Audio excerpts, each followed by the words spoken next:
Hey everybody, here we are on lesson 2.7 talking about velocity and other rates of change. It's our last lesson in this chapter.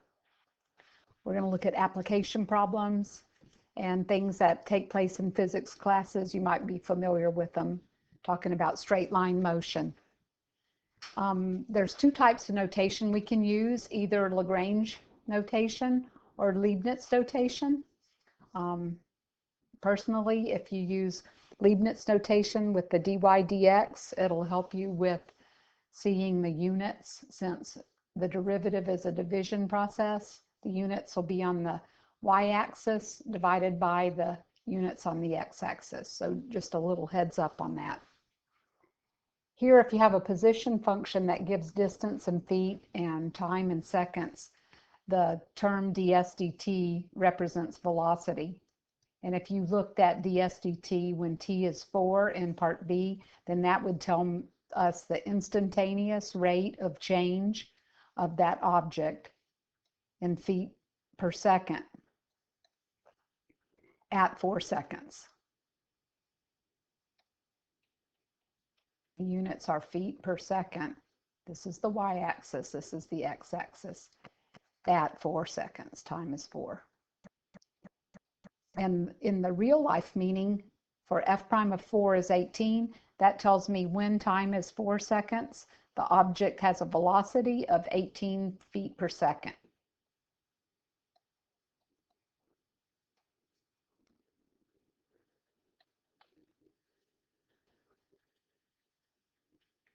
It also tells me that the object is moving away from some fixed point at that rate because the value of the velocity is positive. So if it started at the origin, it would be moving 18 feet per second away from the origin, since that's a positive value. Here we're talking about Neil Armstrong. If he picks up a rock on the surface of the moon, it would have a velocity of 24 meters per second, and the position of that object or that rock would be modeled by this function. So if we want to find the velocity and the acceleration, we're going to take the derivative of position. That's going to give us velocity. In this case, that's 24 minus 1.6t. If we take the second derivative, which is the first derivative of velocity, that'll give us the acceleration function. And this is 0, so acceleration for that moon rock is negative 1.6. And we're in what? Meters per second. So this one, velocity would be in meters per second. This would be in meters per second per second. Part B, how long will it take for the rock to reach a maximum? Well, the maximum would be when the velocity is 0. So you think about the high point is when velocity is 0. So 1.6t is 24, and that happens, 24 divided by 1 6/10, that happens at 15 seconds. Now, part C, how high did the rock go? Well, the rock would go as high as the position function, so the s of 15 would be the function 24 times 15 minus 0.8 times 15 squared. And just to save time, I've already pre-done this on my calculator. This is a really long lesson. So we would go 180 meters in 15 seconds. One of the new things in AP Calc is using contextual understanding or practical ideas from the real world. So we're going to look at some things like this. Suppose W of X tells me the daily quantity of water in gallons that's required by a palm tree of X feet high.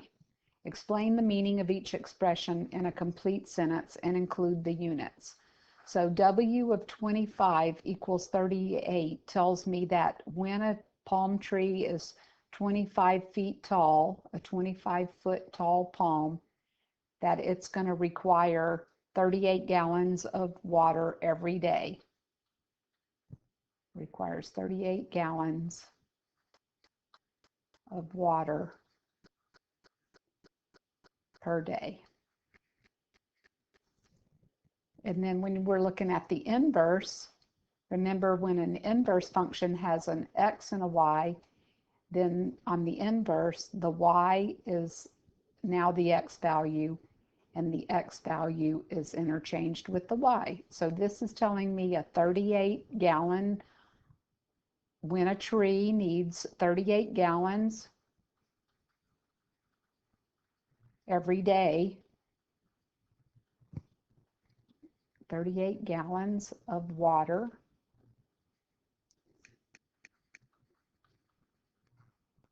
per day. The tree is 25 feet tall.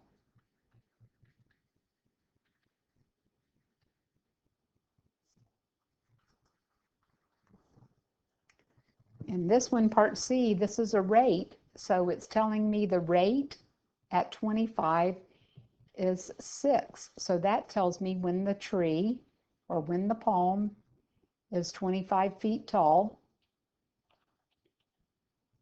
the amount of water needed daily is increasing at a rate of 6 gallons per foot. And I know it's increasing because it's positive.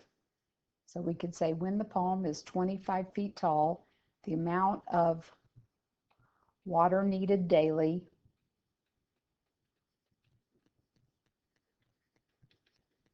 is increasing at a rate of 6 gallons per foot.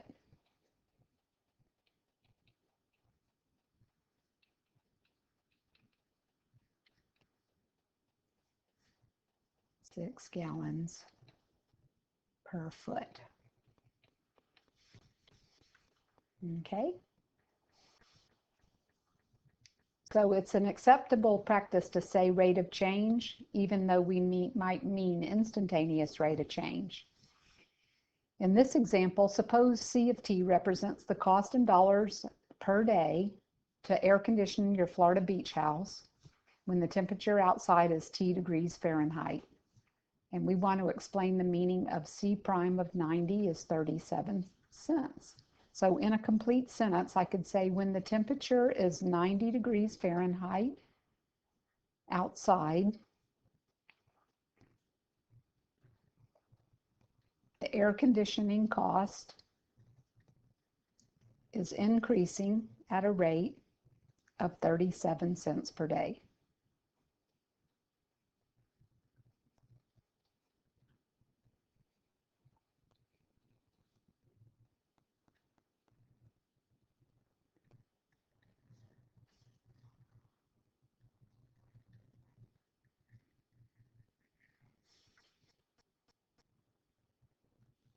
They gave us cost in dollars per day per degree Fahrenheit. So 37 cents per day at that particular degree Fahrenheit. Part B, we want to approximate the cost of air conditioning your beach house when the temperature is 94 degrees Fahrenheit. So we know that 37 cents is the dollars per degree Fahrenheit. That's our rate. And we could calculate the slope of the tangent line or the secant line between the C of 94 and the C of 90 divided by 94 minus 90 degrees, because we know that rate is 37 cents in dollars per day per degree Fahrenheit. So C of 94 is what we want, but we know C of 90 is 264. So it's just a matter of solving a simple equation. 94 minus 90 is 4. And then 4 times 37 plus 264 tells me that the C of 94 degrees Fahrenheit is about $4.12 per day. The cost to air condition your beach home when the temperature is 94 degrees outside. Here's our first look at particle motion. You want to consider some objects that move along a straight line, horizontally or vertically.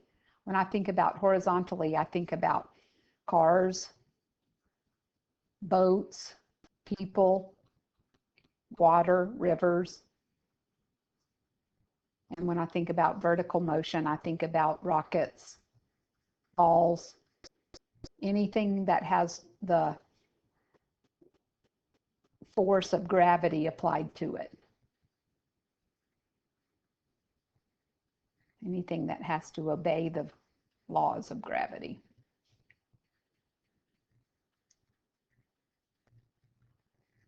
Okay, so just some ideas from the real world. If we use s of t or x of t as our position function relative to the origin, we've got some vocabulary here. So v of t is the first derivative, or x prime of t is the first derivative. That's telling me velocity, tells how fast something is going at an exact instant. And it also tells me which direction, which we'll see. So if you consider the rate of change of position with respect to time, that's the first derivative, which is also velocity, and it's the limit of those secant lines as that time gets closer and closer to zero. So when you're thinking about motion on a horizontal line, we can define that motion. When the velocity is positive, that object is going to move to the right on a horizontal line, and when it's negative, it's going to be moving to the left. When the velocity is zero, it's stopped or stalled. But on a vertical line, the object would be like a ball. The object would be moving up on positive velocity and down with negative velocity. But when its velocity is zero, it's at that stalled spot where it's about to come back down. And then in physics, we say speed. Speed is either positive or zero. It's not negative. Speed is absolute value of velocity. It measures the rate that the position changes. Velocity is directed distance, negative or positive. And then acceleration. Acceleration is the instantaneous rate of change of velocity. Acceleration is the instantaneous rate of change of velocity. It's the derivative of velocity, or the second derivative of position. And just because an object's acceleration is zero doesn't mean that the object has stopped. Think about cruise control on your car. It simply means that velocity is not changing. The acceleration function behavior can be summarized in our little table here. So when acceleration is positive and my motion is on a horizontal line, then our object is pushed to the right. It's being pushed to the right. When acceleration is negative on a horizontal line, the object would be pushed to the left. And when acceleration is zero on a horizontal line, velocity doesn't change. Just like on the cruise control on your car, velocity is not changing. On a vertical line, acceleration is positive, we get pushed up. And negative velocity, negative acceleration, we're pushed down. But velocity is not changing when acceleration is zero.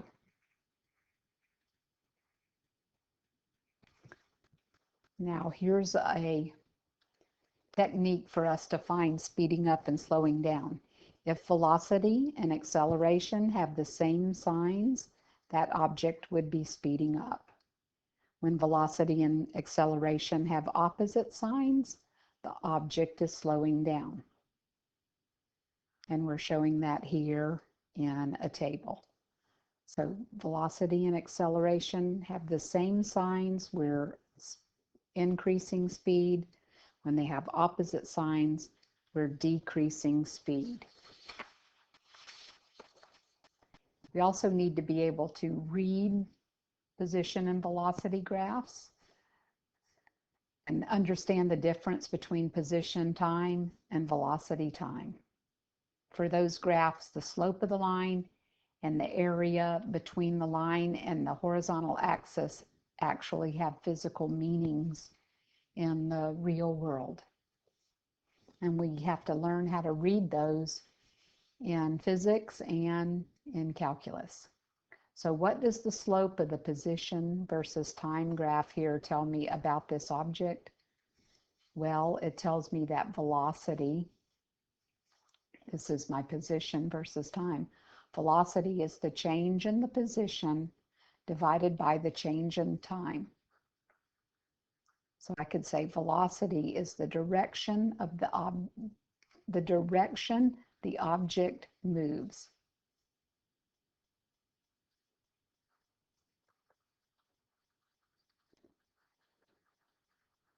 It's either moving right, left, or stopped. And what's going to happen when I have an x-intercept of a position versus time graph? It's going to tell me that the object is at the origin. So I start here at the origin. I'm at the origin. And we just saw on our chart, if velocity is positive, the object moves to the right. If the velocity is negative, the object is moving to the left. Okay? Velocity is a change in position over the change in time. So here's a velocity time graph. Time's on the x-axis. Velocity, that's my first derivative, is on the y-axis. So in this case, velocity is positive. We know the object's moving to the right. And how far the object moved, that's going to be my area under the curve. So consider this for a second. If velocity is 5 feet per second and position is velocity times the change in time, then position is 5 feet per second times 6 seconds. Using dimensional analysis, the seconds are gone. So my position after 6 seconds is 5 feet times 6, or 30 feet. So that object has traveled 5 times 6, or 30 total feet. It's the area under the curve of a velocity graph. Excuse me. What does the area under the velocity time graph tell you about the motion? It tells me the total distance traveled.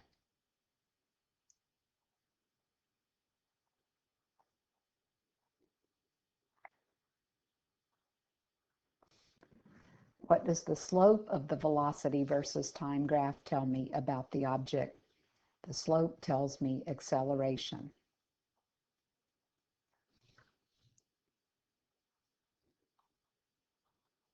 So you can think about this: distance equals rate times time. So position equals velocity times time. It's that displacement from 0 to 6. The object went from 0 feet to 30 feet. And here up here on the graph, you can see if this is my velocity graph, the acceleration of that graph is 0 because the slope is 0. And then the x-intercept on a velocity time graph is going to tell me that the object is standing still, or stalled, or stopped. It also can tell me that it's reversing direction if the graph continues on below the x-axis or above the x-axis, depending on the behavior of the graph. So this next example, it's a little lengthy. There's a lot of things to consider here. I'm going to need to get the graph set up. Give me 2 seconds here. Okay, so here we go. We're going to use this graph to answer the questions. There's about, I don't know, 27 or so. When is the particle moving at a constant speed? That happens from 0 to 1. Constant speed. This is a velocity graph. When is the particle moving to the right? Well, particles move to the right when the velocity is positive. So the velocity is positive when the graph is above the x-axis. That happens from 0 to 2 seconds. And the graph is below the x-axis when velocity is negative.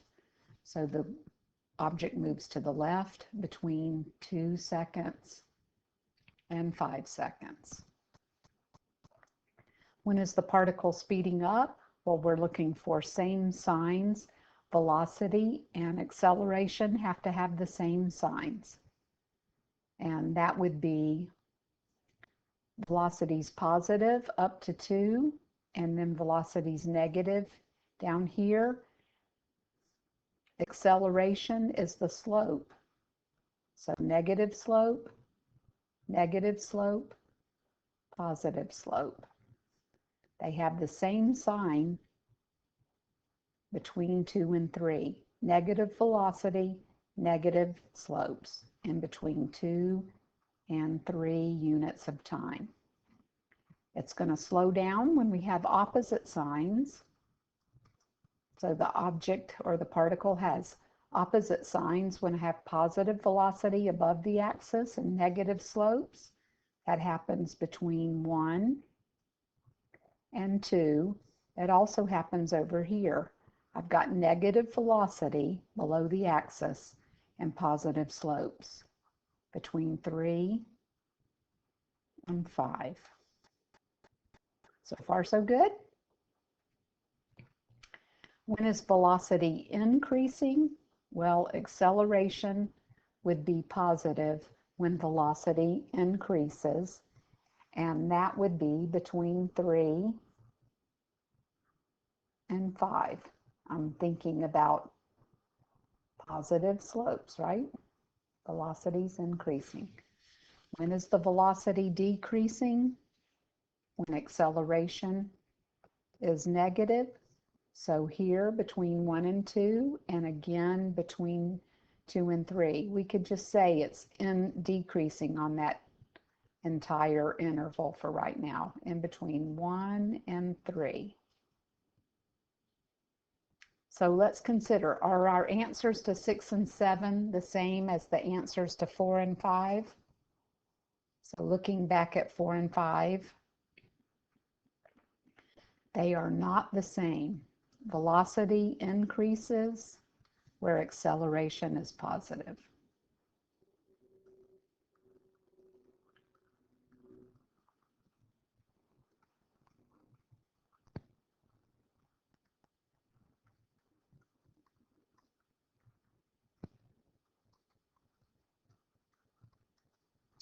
So we could go back and look at 4 and 5 here. Particles speeding up and slowing down. That's not the same thing as velocity increasing. We're talking about speed and velocity. So number 9, how fast is the particle moving at 4? Well, that would be the absolute value of velocity at 4, because that's asking speed. So this would be 5. It just happens to be moving in a negative direction. The velocity at 4, to come over here and look, is 5. So it's in a negative direction.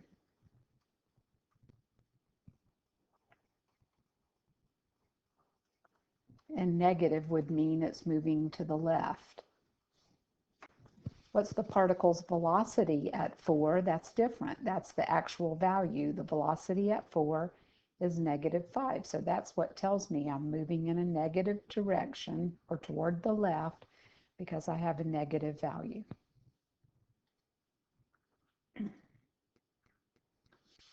Number 11, what's the average velocity over the time interval from 2 to 3? I'm going to write down here. Velocity is the change in the distance over the change in time. The average velocity between 2 and 3. So that would be the area under this triangle here. And I have half of the base times the height, which is -10, and the average of that area is 3 minus 2. So it would be -5, because this is -5 over that 1 unit of time. When does the particle change direction? Well, we said earlier the x-intercepts tell me when velocity is 0 and it's changing direction. It's positive here and then negative here. So at t equals 0, the object is changing direction. It's moving right and it's moving left. How far does the particle move during the first second and which direction? So in the first second, it's moving 5 units to the right in a positive direction.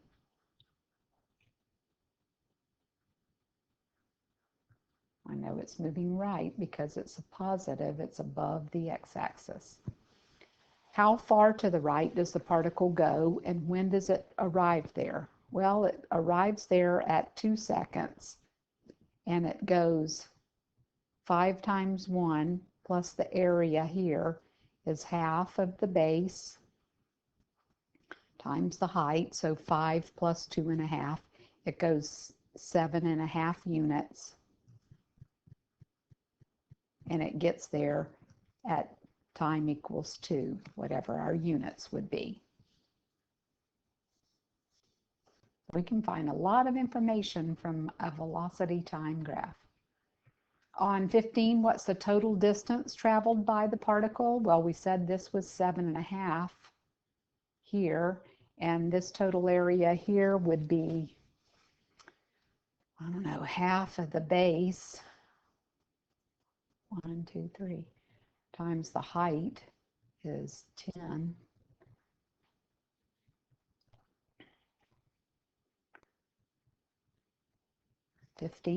So it goes 7.5,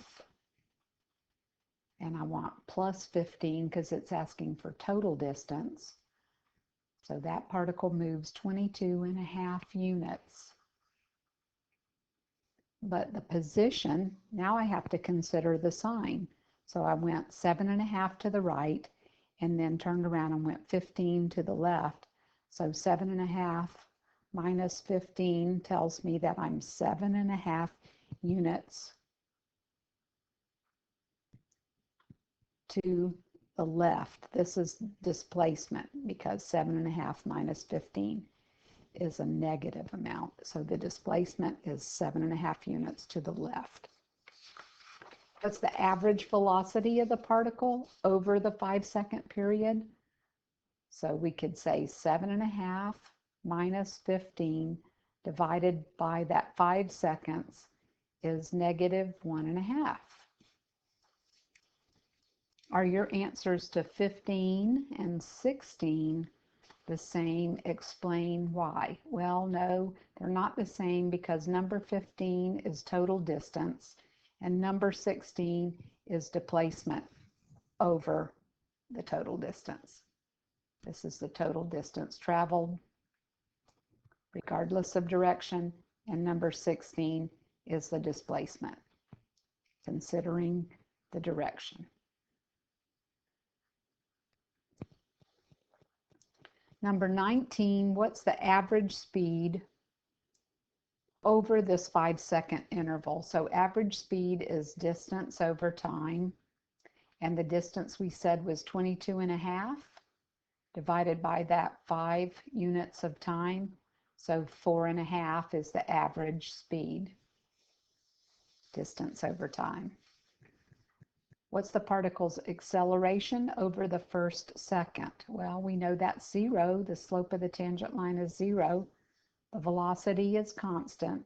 It doesn't change. Velocity is constant. There's no change. Over what time interval does the particle have positive acceleration? Well, we said that was from 3 to 5. It's where the velocity increases. Velocity is increasing. Acceleration is positive. Over what time interval does it have negative acceleration? So that would be between 1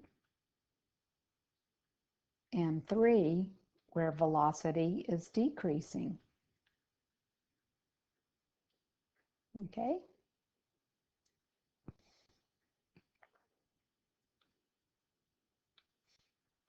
When is the acceleration undefined on that time interval? Well, undefined means that I can't take the derivative there, and we learned earlier in this unit that that would happen whenever there's a sharp corner or a cusp. So those time intervals would be at 1 and at 2 and at 3. State the interval when the particle has positive acceleration, but it's slowing down. That would be between 3 and 5. So positive acceleration, but slowing down. And state an interval when the acceleration is negative, but the particle is speeding up. So that would be between 2 and 3. And if you think about this, my velocity is negative because it's under the x-axis, but the slope of the tangent lines are negative. So it's speeding up because they have the same sign. This one, negative velocity, but positive slopes. These are opposite signs. These are the same signs. Okay, a couple more. This is a long example. What is the particle's acceleration over the time interval from 3 to 4? So over the time interval from 3 to 4, the acceleration would be the slope right there, right? So that slope is 5. What is the acceleration, and do I need to do that for you? 10 minus 5 divided by 1. And what is the particle's average acceleration over the entire 5-second period? Well, to find the average acceleration, I'm going to write down here. That would be the velocity at 5 minus the velocity at 0 divided by 5 minus 0, because I'm finding the average acceleration. So the velocity at 5 is 0 minus the velocity at 0 is 5. So 0 minus 5 divided by 5 minus 0. So that's negative 5 over 5. The average acceleration is negative 1.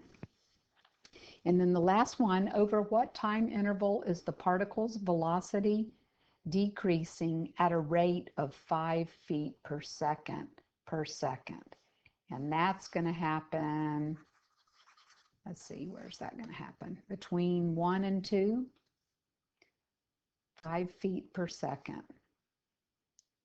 Between 1 and 2. So that was a long example. And then we're going to summarize all of that on this next slide. velocity is positive, acceleration positive, we're speeding up. We're slowing down when they're opposite. When acceleration is 0 and velocity is positive, we've got constant and velocity is going to the right. Velocity is negative and acceleration positive, so we're opposite signs. This is slowing down. This is speeding up. And constant acceleration, velocity is going to the left. When velocity is 0 and acceleration is positive, we're stalled or stopped. And acceleration is going to the right or up. In this one, same thing, we're stopped. And acceleration is going to the left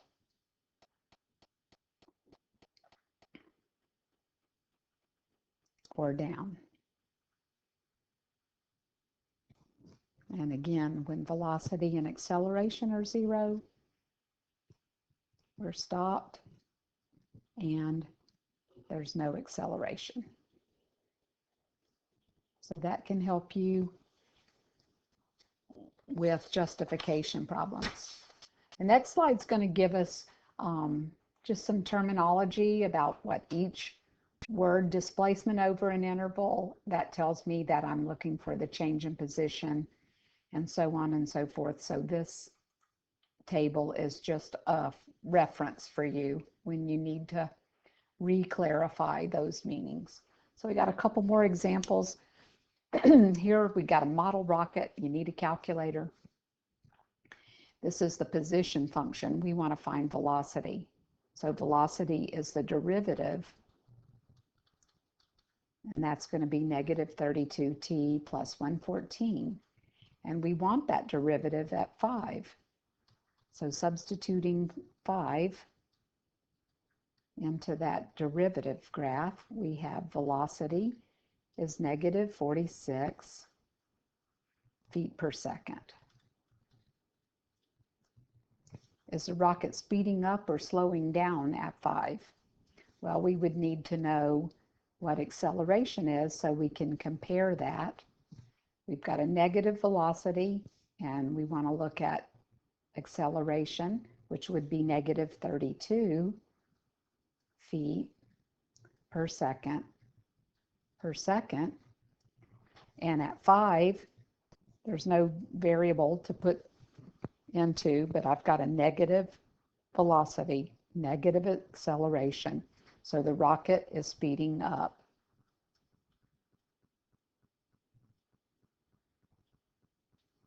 And the reason we know that is the signs are the same. Velocity at 5 is negative, acceleration at 5 is negative. They're the same sign.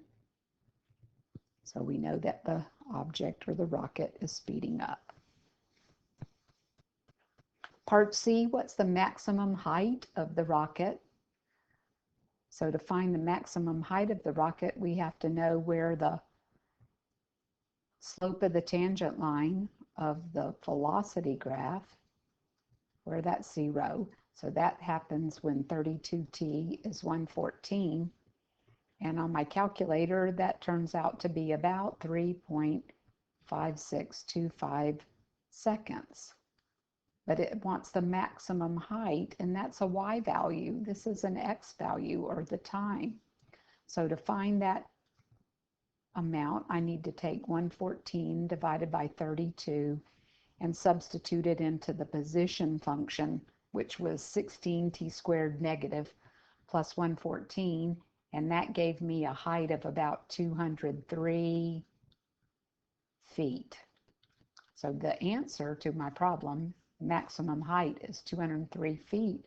It happens here, but you needed to know when to be able to answer how high. And what's the speed of the rocket when it hits the ground? So that's another situation. I have to first figure out when does the rocket hit the ground. And that's going to happen when time is 0, which doesn't make sense, and when time is 57/8 seconds. So we're going to use this value to find the absolute value of velocity at 57/8 seconds. So what is the absolute value of velocity? And if you substitute -32 times 57/8 plus 114, you get -114. So the absolute value is 114 feet per second. That's the speed of my rocket. Okay. And then last example, I believe, we're looking at the effects of 1 unit change. Now we're gonna find out, I'm watching the time up here, we're gonna find out if we're having a speed of a car or some vehicle between 30 and 75 miles an hour. You can model the stopping distance with this formula. We want to consider the stopping distance for 65 miles an hour, and substituting 65 into that formula, I find out it takes 282 3/4 feet to stop that car. If we calculate the stopping distance at 66 miles an hour into that same formula, it's going to take us 290 4/10 feet to stop that car. So what's the change in that 1 extra mile per hour? So the F of 66 minus the F of 65 turns out to be 7.65 feet. Now let's go consider what the derivative can do for us. So if we compare the derivative 1.1 plus 0.1 s feet per miles per hour, the derivative at 65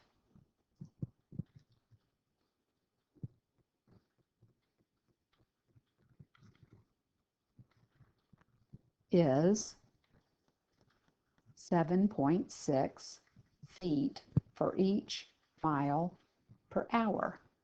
So how does that compare to what we just did the hard way? We found out that the stopping distance difference between 66 miles an hour and 65 miles an hour is about the same thing as the derivative at 65. So here's what we know. This is the importance of the derivative here. When you increase your speed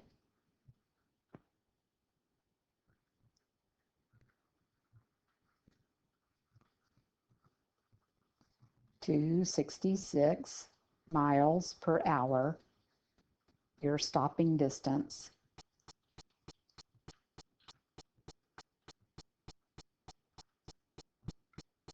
increases